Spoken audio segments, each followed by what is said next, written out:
하나님 말씀 봅니다. 신약 사도행전 9장 31절 한 절만 봅니다. 신약 성경 203면입니다. 사도행전 9장 31절 우리 한 목소리로 함께 합독합니다. 시작. 그리하여 온 유대와 갈릴리와 사마리아 교회가 평안하여 든든히 서가고 주를 경외함과 성령의 위로로 진행하여 수가 더 많아지니라. 아멘. 자, 옆에 분에게 주님의 이름으로 사랑하고 축복합니다. 항상 믿음으로 승리하시 바랍니다. 오늘은 우리 교회 표를 제목으로 삼고 사도행전 9장 31절 말씀을 근거해서 든든히 서가는 교회, 이런 제목으로 은혜를 나누려고 합니다. 여러분, 캐나다에 가시면 유명한 로키 산맥이 있습니다. 이 산맥의 길이가 자그마치 4,800km입니다. 미국의 멕시코 주까지 연결되어 있는 엄청난 높은 산맥입니다. 가장 높은 그 지대가 약 4,000m가 넘습니다. 그런데 이 로키 산맥 3,000m 위치에는 소위 수목 한계선이 있어요. 다시 말하면 나무가 자랄 수 없는 한계선이 있습니다. 그런데 그 한계선에서 자라는 나무가 있는데 너무 바람을 많이 맞고 너무 거센 풍파에 흔들려 보니까 정상적으로 성장을 못합니다. 그래서 그 모양새가 마치 무릎 꿇은 사람 모양으로 이렇게 수고져 있다 해서 일명 무릎나무라 이렇게 표현합니다. 이 무릎나무로 만들어진 바이올린이 세계에서 최고로 비싼 악기로 그리고 멋진 음악을 연주하는 그런 바이올린으로 정평이 나 있습니다. 그러니까 좋은 물건은 이렇게 풍랑과 역경을 이김 속에서 아마 만들어진 것 같습니다. 교회도 마찬가지입니다. 교회가 이런 시련과 역경을 이기고 또 세속의 물결을 거절하고 진리를 사수하고 지키고 전파하면서 하나님의 교회는 든든히 세워갈 수 있습니다. 이 교회가 든든히 서려면 소극적인 것과 적극적인 것으로 우리가 구분해서 첫째, 소극적인 면에서는 모든 박해를 반드시 이겨야 됩니다. 기독교 역사에 보시면 초대교회는 로마로부터 말할 수 없는 박해를 받았습니다. 그러나 그들은 결코 불의 앞에 무릎 꿇지 않았습니다. 순교하면서까지 진리를 사수했기에 결국 로마 제국은 기독교에 의해서 무너지고 말았습니다. 또 소극적인 차원에서는 오늘날 우리 주변에도 수많은 사이비, 이단 종파들이 교회의 진리를 무너뜨리고 신자들의 심령을 더럽히는 일들이 끊임없이 도전으로 다가옵니다. 우리가 진리에 굳게 서서 이런 이단과 사이비 종파를 이기지 못하면 하나님의 교회는 결코 든든히 세워갈 수가 없습니다. 이보다 더 심각한 것은 어쩌면 한국교회가 현재 당면한 문제인데 교회 내부의 분열과 분쟁, 그래서 자꾸만 교회가 갈라지고 교파가 늘어나는 일들은 결코 하나님이 기뻐하는 모습은 아닌 겁니다. 이렇게 박해나 또 이단 사상이나 혹은 교회 내부의 분열을 이겨야 교회는 든든히 서갈 수가 있습니다. 그러나 적극적인 면에서 우리는 오늘 우리 교회가 든든히 서가는 교회에 대해서는 어떻게 할 것인가 하는 겁니다. 적극적인 면에서 첫째, 우리는 예수님과 밀접한 관계를 맺어야 됩니다. 이게 첫 번째 우리가 가져야 될 아주 중요한 든든한 교회의 모습입니다. 요한복음 15장 5절 말씀을 한번 같이 보도록 하겠습니다. 요한복음 15장 5절 같이 읽습니다. 나는 포도나무요 너희는 가지라. 그가 내 안에 내가 그 안에 거하면 사람이 열매를 많이 맺나니 나를 떠나서는 너희가 아무것도 할 수 없습니다. 교회가 든든히 서가려면 제일 우선순위가 뭐냐? 예수님과의 밀접한 관계를 맺어야 돼요. 욥기 22장 21절에도 너는 하나님과 화목하고 평화하라. 그러면 복이 네게 임하리라. 하나님과 등을 돌리거나 관계가 멀어지면 교회는 무기력한 교회로 전락할 수 있습니다. 여러분, 하나님이 천지 만물을 창조할 때에 그 창조의 원리가 있습니다. 원리. 누구든지 그 원리를 거스리면, 창조수가 무너지면 반드시 쇠퇴할 수밖에 없습니다. 자, 예를 들어서 모든 식물, 나무나 풀은 흙에 뿌리박도록 하나님이 창조했습니다. 그러므로 나무나 식물이 흙에서 뿌리가 뽑히게 되면 말라 죽습니다. 모든 어류, 물고기는 물에서 살도록 하나님이 지었습니다. 물을 떠난 고기는 절대로 생존할 수가 없습니다. 우리 인간은 하나님께 뿌리박고 살도록 하나님이 우리를 창조했습니다. 사람들은 내가 무슨 죄인입니까? 내가 무슨 사람을 죽였습니까? 내가 남의 물을 훔쳤습니까? 아니요. 하나님께서 미워하시는 죄는 하나님을 떠나는 거예요. 하나님과의 관계가 끊어진 것이 그것이 죄입니다. 그래서 죄의 삭은 사망의 말은 하나님과 관계가 끊어졌다, 이런 뜻입니다. 그래서 모든 만물이, 식물은 흙에, 물고기는 물에, 사람은 하나님께 뿌리박도록 하나님이 창조했는데, 이 질서를 어기면 식물도 죽고 물고기도 죽고 사람의 영혼도 죽을 수밖에 없습니다.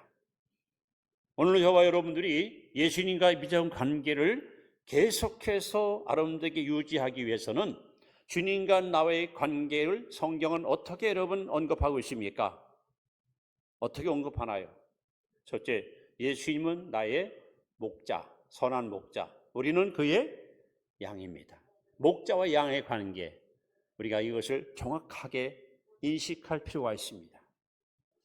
이사야 53장 6절에 보시면 우리는 다 그릇 행하여 양과 같이 각기 제 길로 갔다 하고 하나님 말씀합니다. 여러분, 양은 여러 동물 중에서 치명적인 약점을 세 가지를 갖고 있습니다. 첫째는 방향감각이 없어요. 여기가 자기 우리인데 우리 밖에 나오면 집을 못 찾아가요. 이것이 양의 첫 번째 약점입니다. 둘째, 양은 자기를 보호할 능력이 없어요. 그래서 항상 악한 짐승한테 찢기고 잡혀먹기에 십상입니다. 셋째, 양은 쉽게 더러워지기 쉬워. 그래서 자주 씻어주고 털을 깎아줘야만 생존하는 것이 양입니다. 그런데 성경은 여러분과 저를 가리켜서 양이라 하고 말씀합니다.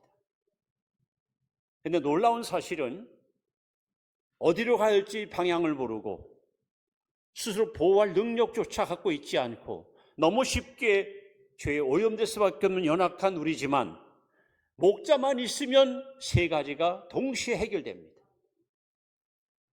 여러분, 우리는 절대로 목자를 떠나서는 안 됩니다. 여러분, 입술 열고 고백할 때마다 예수님은 나의 선한 목자시고 나는 주의 양입니다. 이 관계를 우리가 항상 확신하고 살아야 우리는 밀접한 관계가 계속 유지될 수 있습니다. 또 성경은 예수님은 참 포도나무, 아까 우리 읽었잖아요. 우리는 그의 가지입니다. 여러분, 가지는 스스로 아무것도 못합니다. 잎을 낼 수 있습니까? 열매 맺을 수 있습니까? 절대 못합니다. 포도나무에 붙어만 있으면 되는 거야. 가지가 하는 일은 붙어만 있으면 돼요.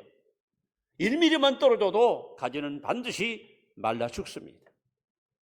그래서 예수님께서 말씀하는 거예요. 너희가 나를 떠나서는 아무것도 할 수 없느니라. 여러분, 예수님께 꼭 붙어 사시기 바랍니다. 또 성경은 말합니다. 예수님은 왕 중의 왕, 만왕의 왕. 우리는 그의 백성입니다. 우리는 그분의 통치를 받고 살아야 돼요. 그분의 말씀을 따라서 살아야 돼요. 그분의 영영 안에 들어와 있어야 돼요. 하나님의 통치를 거절할 때, 즉 독립을 선언하고 탕자와 같이 아버지 품을 떠날 때는 거기는 방종이 있고 타락이 있고 거기에 부패가 있고 실패가 따라옵니다. 우리가 아까 부른 찬양처럼 예수 우리 왕이요, 우리는 주님의 왕이에요.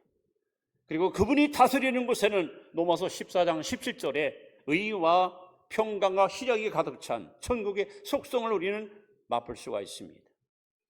더 나아가서 예수님은 성경에 보면 아도나이, 주인 되시는 예수. 여러분, 예수는 우리의 주인이십니다. 내 인생의 주인은 바로 예수십니다. 우리는 그분의 종입니다. 그분의 도구고 일꾼입니다. 근데 많은 사람들이 자신이 주인으로 타려고 해요. 내 인생의 주인은 납니다.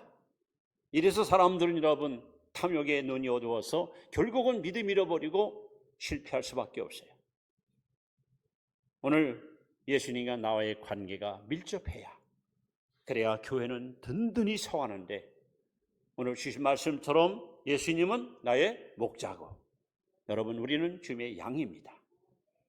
예수님은 참 포도나무고 우리는 그의 가지입니다. 예수님은 나의 왕이시고 우리는 그분의 소위 신하입니다. 예수는 나의 주인이시고 우리는 그분의 여러분 종입니다. 이 관계를 여러분이 인정하고 이 관계를 항상 유지하고 나아갈 때 여러분 교회는 든든히 서갈 수가 있습니다. 두 번째, 우리는 든든한 교회를 우리가 세우기 위해서는 두 번째는 성도들과의 밀접한 관계를 유지해야 돼요. 성도와 성도 사이의 관계가 여러분. 자, 로마서 12장 18절 하나님 말씀을 같이 한번 읽습니다. 시작. 할 수 있거든 너희로서는 모든 사람과 더불어 뭐하라? 화목하라. 자, 성경에 하나님의 아들 누굽니까? 누가 하나님의 아들이라고 써있나요? 마태복음 5장 9절에 보시면 화평케 하는 자는 복이 있나니 저희가 하나님의 아들이라 일컬음을 받을 것이요. 여러분, 우리는 피스메이커, 우리는 화평을 만드는 사람. 여러분, 교회 생활하면서 절대로 담을 쌓지 마세요. 우리는 화평의 다리를 놓고 살아야 돼요. 우리의 손길이 뻗치는 곳, 우리의 발걸음 멈추는 곳, 우리의 숨결이 머무는 곳에 반드시 화평을 이루는, 우리 성경은 분명히 증언합니다. 여러분, 예수님은 교회의 머리이십니다. 머리. 그리고 우리 성도 한 사람 한 사람은 그의 머리에 연결되어진 지체입니다. 지체.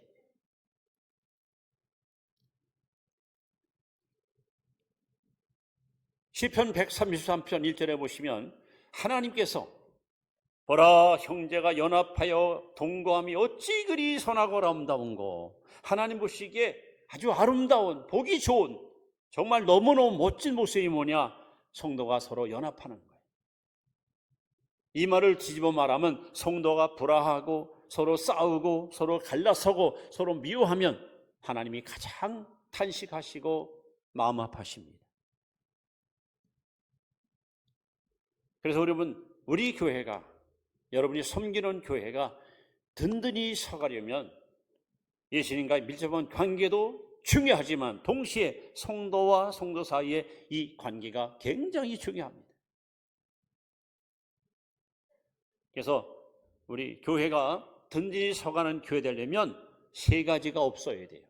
이걸 없애야 교회가 든든히 서갑니다. 첫째는 짐이 없어요. 짐.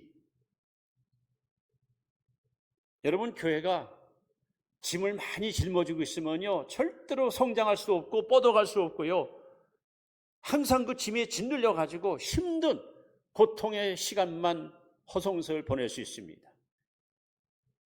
시편 55편 22절에 하나님이 말씀합니다. 내 짐을 여호와께 맡기라. 여러분, 신앙생활 잘하는 걸 뭔지 아십니까? 예수님도 마태복음 11장 28절에 수고하고 무거운 짐자들은 다 내게로 오라. 내가 너를 쉬게 하리라. 여러분, 하나님께 나올 때 우리가 뭘 잘해야 되느냐? 여러분의 짐을, 죄짐, 인생의 무거운 짐을 십자가 앞에 풀어놓는 거예요. 주님께 맡기는 거예요. 맡기는 거예요. 그 무거운 짐을 여러분 거머쥐고 홀로 외로운 길을 가려니까 사람이 지치고 힘들어서 포기하는 거지. 정말 주님께서 나를 향하여 내 짐을 맡기라 했으면 여러분 주저하지 말고 망설이지 말고 맡기십시오. 그래서 우리 교회 속해는 성도들이 짐이 없어야 저 천공에서 열심히 달려가지.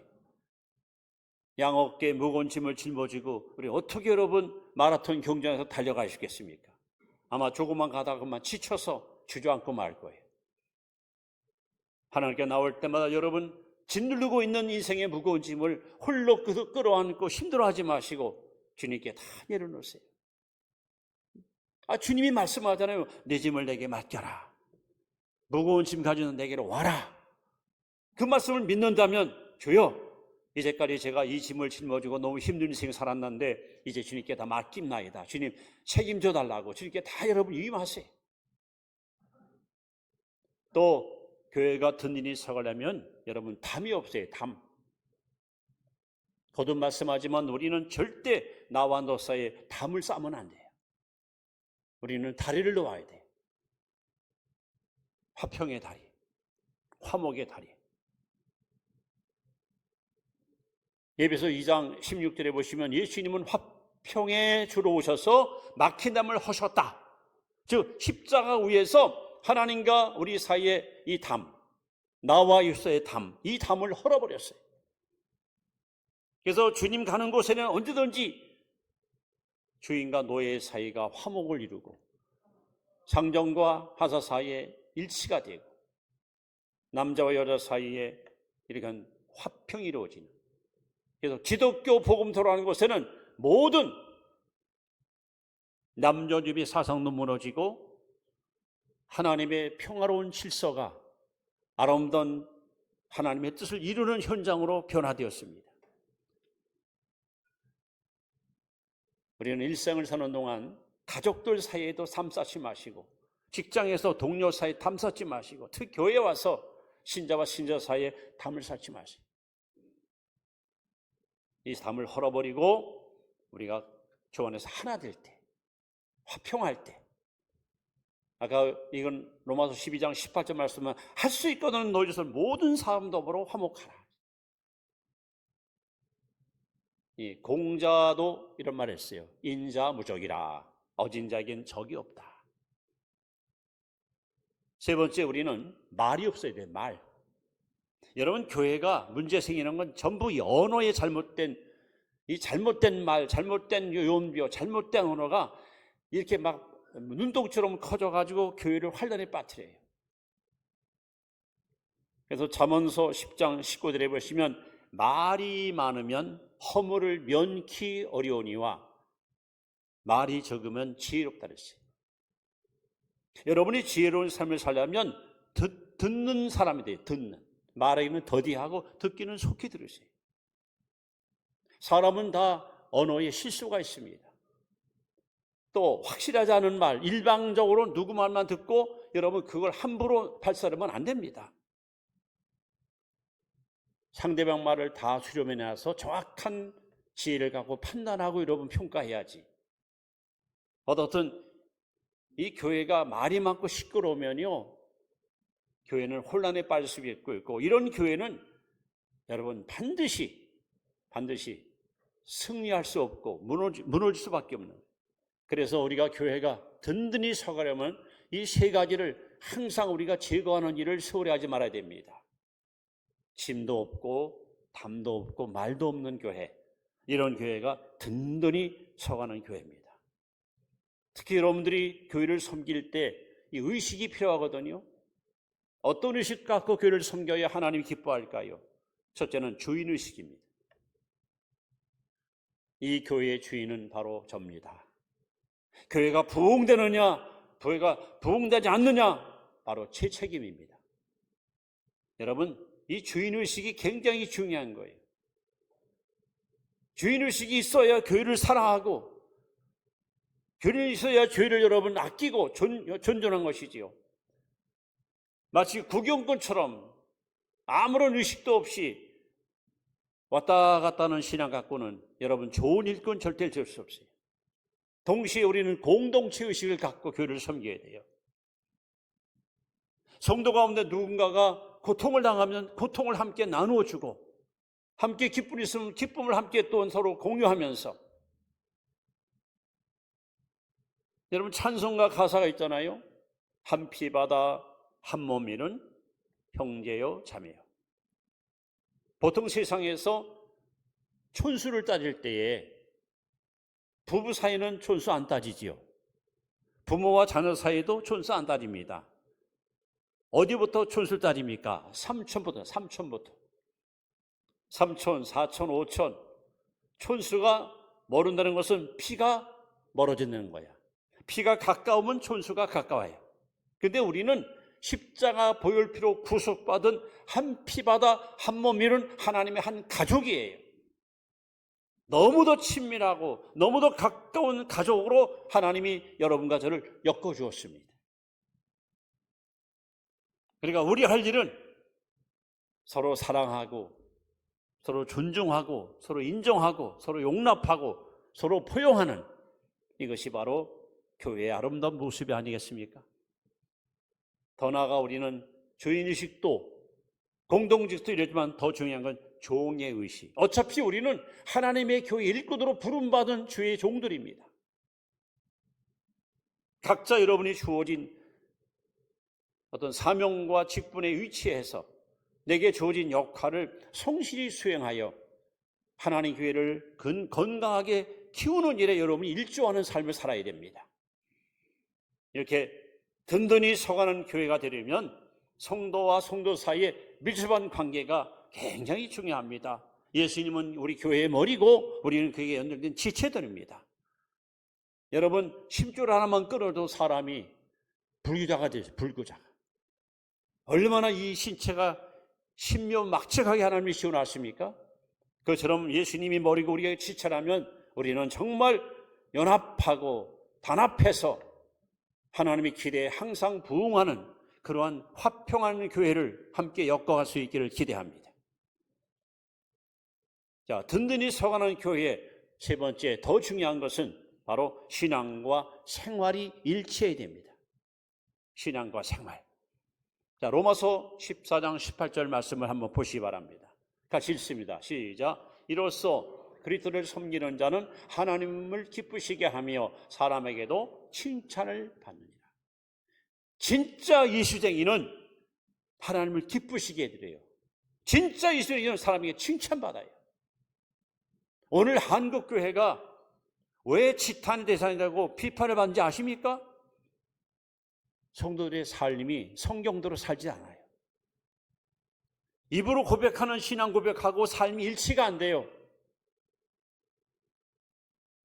과거에 여러분 러시아는 얼마나, 지금 여러분 가보세요. 모스크바나 가보시면은 예배당이 얼마나 멋있습니까?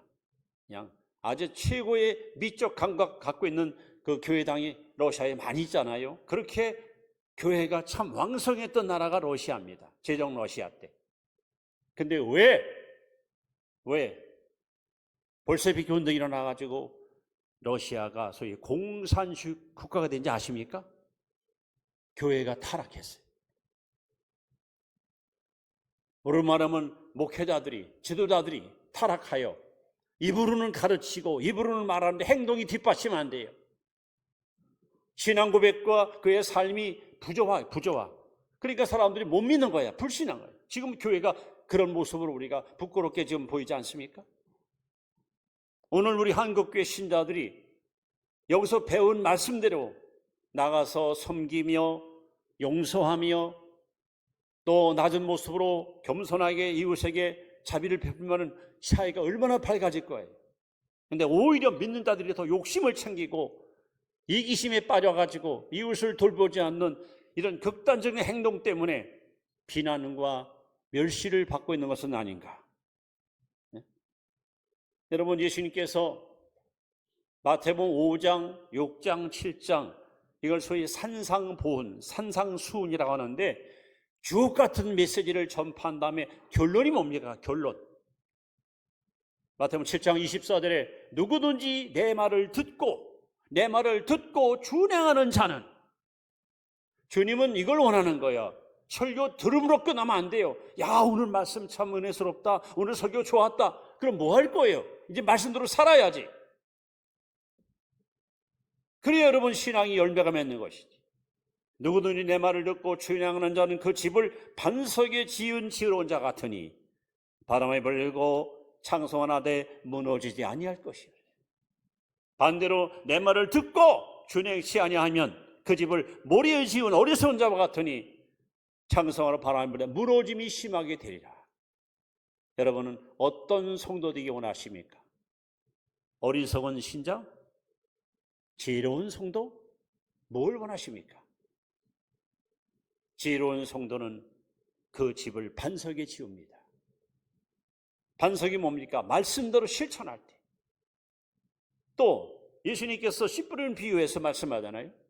씨는 하나님 말씀이고 밭은 사람의 마음인데, 소위 길바닥, 또 돌짝밭, 또 가시덤불, 그 다음에 좋은 밭, 옥토, 이 네 가지 마음밭이 있어요. 근데 좋은 밭이 어떤 밭이라고 말씀합니까? 누가복음 8장 15절에 좋은 밭이란 말씀을 듣고 지키어, 말씀을 듣고 지키어 인내로 결실하는 자니라.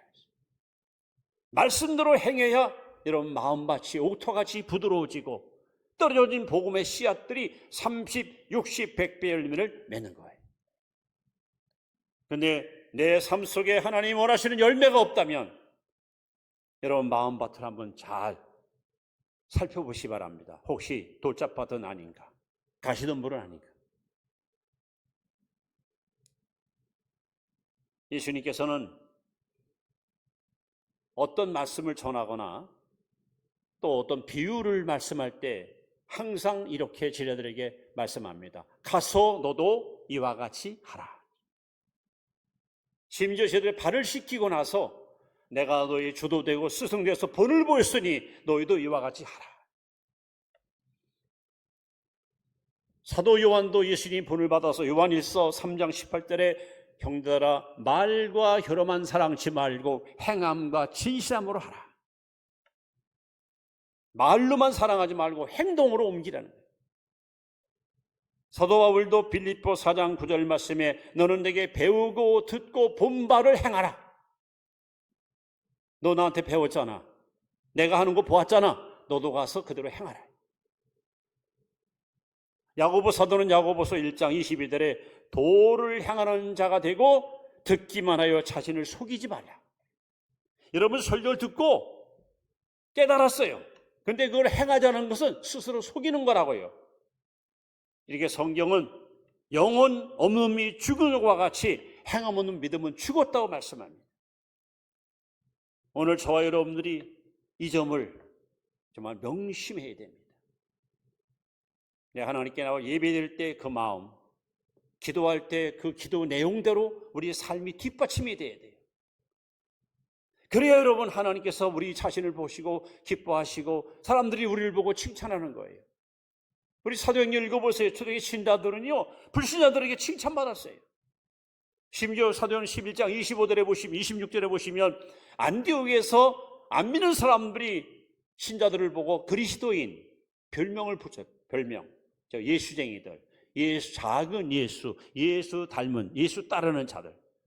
얼마나 그들 삶 속에서 예수님 색깔에 나타났으면 불신자들이 그들을 보고 그리스도인이라는 말을 했겠습니까? 신앙과 생활이 일치해야 됩니다. 그래야 교회가 든든한 거예요. 사람을 많이 모이는데 신앙과 생활이 불일치야. 일치가 안 돼. 교회 와서는 신자야. 밖에 나가서는 불신자랑 똑같이 행동해요. 그러니까 하나님 영광 받습니까? 사람들이 그 사람을 존경합니까?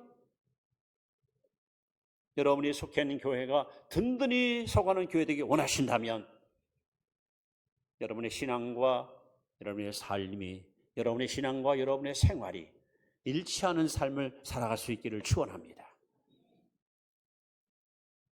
그래서 정말 모든 사람에게 신뢰받고 인정받고 존중이 여기고, 야, 저게 예수 믿는 거야. 저렇게 살아야지.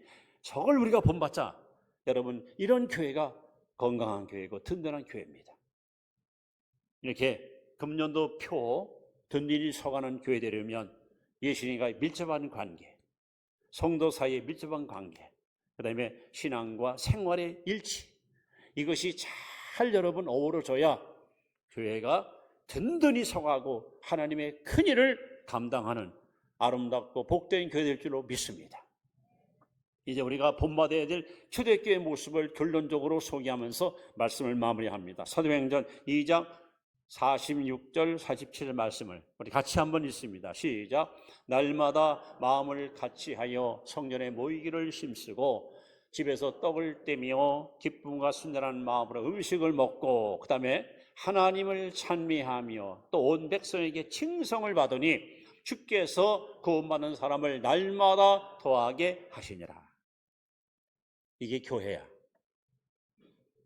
이런 교회를 여러분 꿈꾸고 이런 교회를 우리가 함께 만들어가고 이런 교회를 우리가 함께 이루어가는 일에 여러분 다 자원하여 동참하시고 협력할 수 있기를 주의 이름으로 기대하며 축원합니다. 기도하겠습니다.